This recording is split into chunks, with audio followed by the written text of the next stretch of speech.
नमस्कार।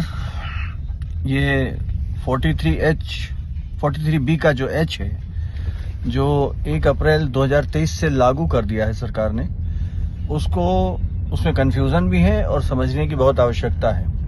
देखिए, MSME sector act जो कहता है उसमें ये है कि जो स्मॉल स्केल इंडस्ट्री है और एक माइक्रो है, दो तरीके की, उसको मिला के एमएसएमई कहते हैं। मोटे तौर पे आप ये मान लीजिए कि 50 करोड़ तक टर्नओवर वाले को आप एमएसएमई कह सकते हैं। अब इस एक्ट में ये क्लियर नहीं है कि वो उस व्यक्ति के पेमेंट पर प्रॉफिट में जुड़ जाएगा जो एमएसएमई में रजिस्टर्ड है, या जो टर्नओवर है लेकिन रजिस्टर्ड नहीं है।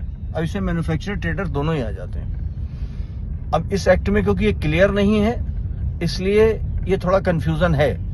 लेकिन ज्यादातर व्यापारी भाइयों से मेरी आग्रह है कि अपने जो भी वेंडर्स हैं, जो भी जिनसे माल खरीदा है आपने, उनसे ये आप बात कर लें कि आप अगर एमएसएमई में उनको मेल डाल देंगे, अगर वो एमएसएमई में रजिस्टर्ड है तो उसकी एक कॉपी आपको भेज दें या नंबर बता दें, तो उससे आपको ये अंदाजा हो जाएगा कि ये एमएसएमई है, इनका पेमेंट हमको इतने दिन में करना है। तो ये बहुत एक कानून है, एक तरीके से छोटे व्यापारियों, छोटे कारखानदार, सर्विसेज जिनसे ली है, उनको प्रोटेक्ट करने के लिए गवर्नमेंट ने बनाया है। लेकिन इसी में कहीं पर कुछ ट्रेड्स ऐसे हैं हमारे जिसमें एक प्रैक्टिस में चलता है और वो बड़ा डिस्टर्ब हो जाएगा। तमाम लोगों ने ऑर्डर्स भी कैंसिल करने शुरू कर दिए हैं, क्योंकि 16 फरवरी के बाद 16 फरवरी के पहले कोई ऑर्डर दे नहीं रहा, इसी डर से कि कैसा ना हो कि साहब हमारी इनकम में जुड़ जाए। लेकिन उसमें भी कंफ्यूजन आपको करने की जरूरत नहीं है। मान लीजिए कोई आपने 15 फरवरी को खरीदा, तो इधर 13 दिन और उधर आपके 31 दिन, लगभग 44-45 दिन हो जाते हैं। तो इसको तो 15 फरवरी तक को तो आप क्लियर ही कर लीजिए। लेकिन अगर 16 फरवरी 17 फरवरी को भी आप खरीदते हैं और उसका पार्ट पेमेंट 1 लाख रुपए का माल खरीदा, 50,000 का कर दिया, तो 50,000 का आपको छूट नहीं मिलेगा, यानी वो आपका प्रॉफिट एंड लॉस में डेबिट नहीं होगा और उस पे आपको टैक्स लग जाएगा। वो अगले साल जब आप पेमेंट करेंगे तो अगले साल उतना टैक्स का कम हो जाएगा आपका। तो ये एक तरीके से इंडस्ट्री के पेमेंट को सिक्योर करने के लिए गवर्नमेंट का एक आदेश है। लेकिन फिर भी इसका विरोध हमने किया है, क्योंकि प्रैक्टिकलिटी में ये उचित नहीं है। लेटर भी भेजा है हमने। तो ये, लेकिन व्यापारियों से अनुरोध है कि वो अपने को चेक कर लें। यानी जो भी, मान लीजिए 31 अगस्त को कोई माल लिया है आपने, तो उसकी 15 दिन 15 अक्टूबर हो रही है, और तो ऐसे जो भी बिल पीछे पेंडिंग है उनको क्लियर कर ले। और आप भी, आपके भी जो बायर्स हैं, जो आपसे जिन्होंने माल खरीदा है, उनको भी आप चेता दें कि देखो, अगर आप नहीं देते हो तो आपका नुकसान हो जाएगा। तो हो सकता है कुछ मरी रकमें निकल आए, क्योंकि 1 अप्रैल 23 से लागू हो गया। नहीं, डेडलाइन है 31 मार्च 2024। उसके पहले 45 दिन के जितने भी पेमेंट हैं उनको आप सबसाइड कर लें, सेटल कर लें।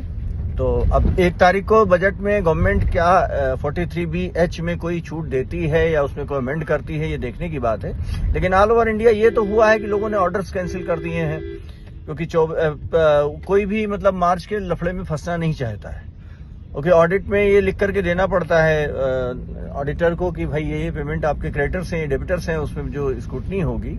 तो क्योंकि इनकम टैक्स के में एक्ट में संशोधन हो गया है, तो एक्ट के हिसाब से उसको वो लिखना पड़ेगा कि ये क्रेडिटर्स हमारे 45 डेज से ओवर हैं, ये बिल्स। तो वहां पर आपको दिक्कत हो सकती है। तो केओस करने मतलब बहुत परेशान होने की जरूरत नहीं है। बड़े आराम से, एक तो अपने जितने भी आप जिन लोगों से भी माल लेते हैं उनसे ये पता कर लें कि वो एमएसएमई में आते हैं कि नहीं आते हैं। और अभी ये क्लियर नहीं है, एक्ट में की धारा ये क्लियर नहीं कह रही कि एमएसएमई में रजिस्टर्ड हो तब ये लागू होगा या ना हो तब ये लागू होगा।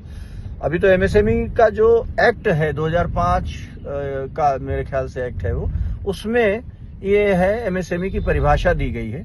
और उसमें विदाउट एग्रीमेंट 15 दिन है, एग्रीमेंट में आपको 90 दिन का जो दिया था उसको कट शॉर्ट करके 45 डेज कर दिया है।